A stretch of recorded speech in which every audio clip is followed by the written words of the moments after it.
Dear boomers, does the breath breathe you, or do you breathe the breath, or does it happen together?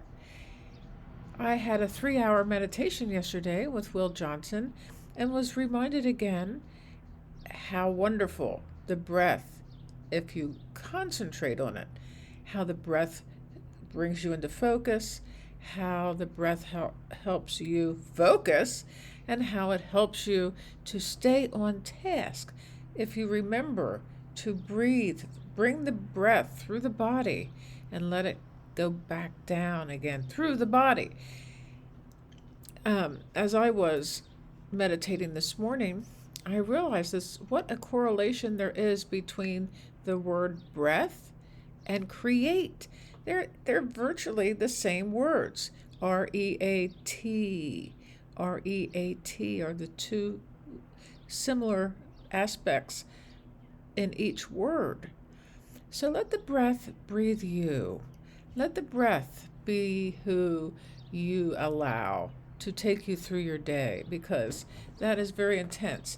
I found this book. Now, as you may remember, Will Johnson was on my YouTube channel recently, and he and I had about an hour conversation about his meditation techniques as it pertains to cannabis, the ganja sangha, as he calls it.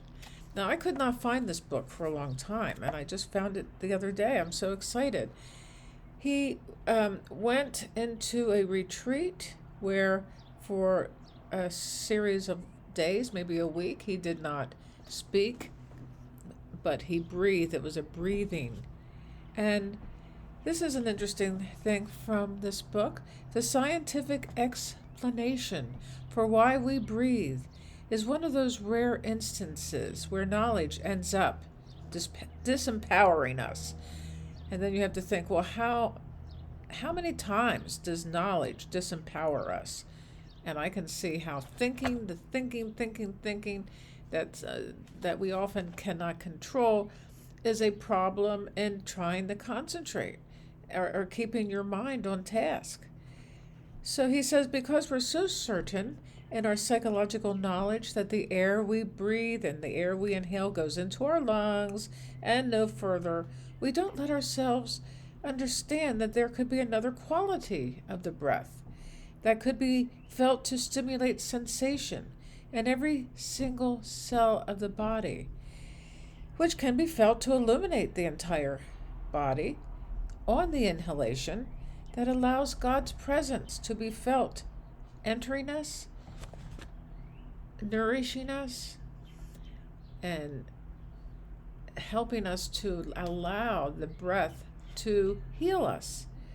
Breath is not just a thing to observe, but a force to surrender to. Just as God's presence is not just something to believe in, but a force to surrender to. And this is a beautiful poem he wrote that encapsulates this. How can you more palpably feel the inspiration of breath as the Holy Spirit entering into every felt cell of your body on every breath that you take? In the Course in Miracles, we often talk about the Holy Spirit, and I've often wondered, what does that mean exactly? What is the Holy Spirit something? And I should know, basically, after all these years of doing A Course in Miracles, the Holy Spirit is not something that anybody can really explain.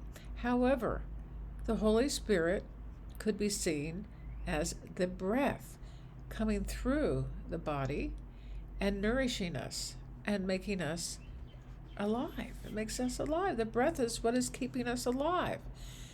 I was especially cognizant of this the other night. We took my old dog Pearl, what we thought was a cool morning, but the morning turned pretty hot pretty quick, and she had problems breathing really, really badly.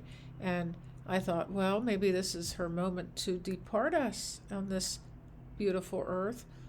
But she came back and she recovered, and last night she went running out into the yard and killed a bunny. So she's back to her old self. And I'm happy about that because, I mean, I will be losing her sooner than later. And then I realized in another journal a year ago, she was, just before I got Maso or agreed to get Maso, she was really having problems and she couldn't walk.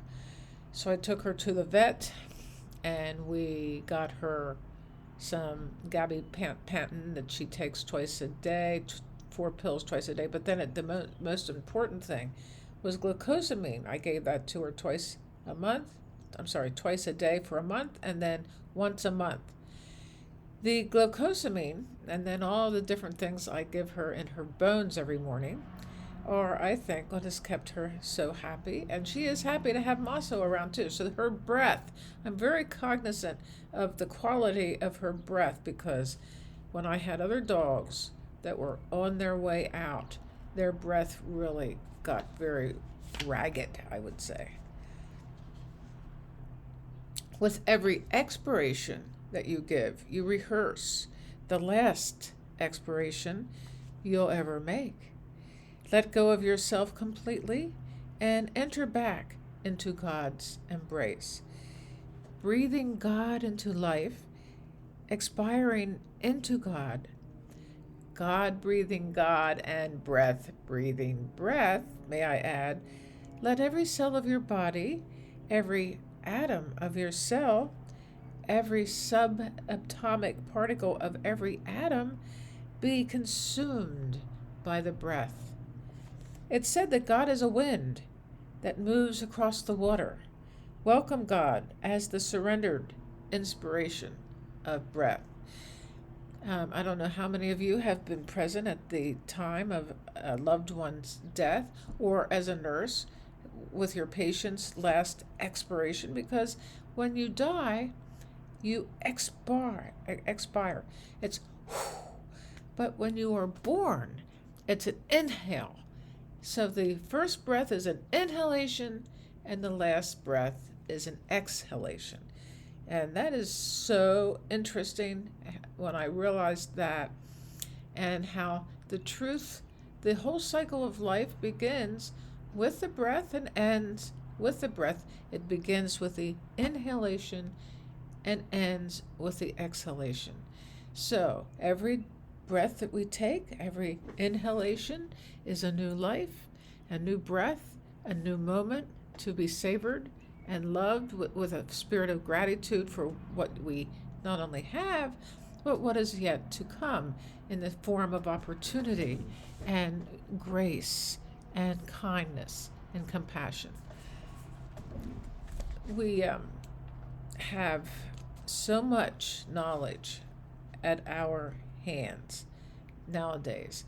And I remember when I first got out of the commune and had to get a job, I got a job at a dog grooming place, and right across the street was a Johnson & Johnson, one of those old Johnson & Johnson coffee places.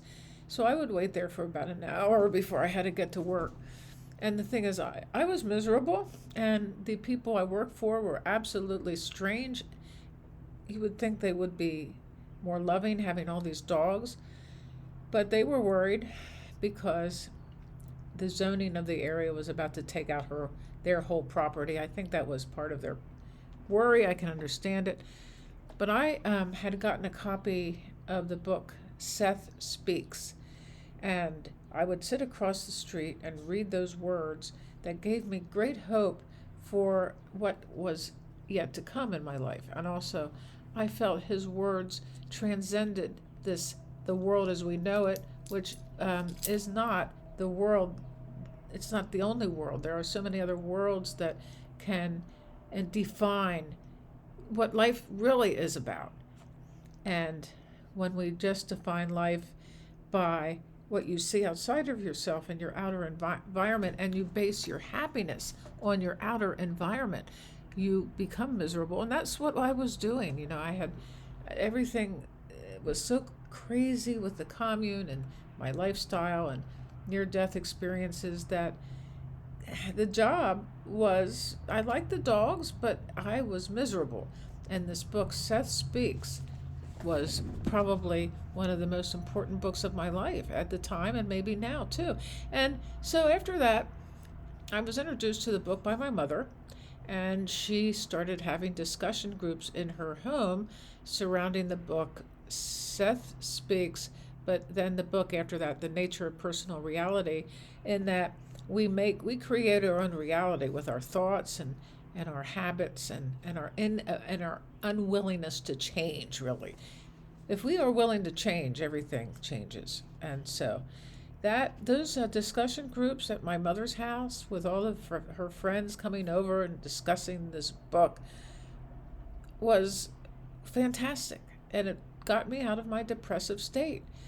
Um, in those days, we didn't have antidepressants, but I don't think I would have taken them anyway. And I certainly uh, don't think that it's something that should be prescribed across the board without any thought.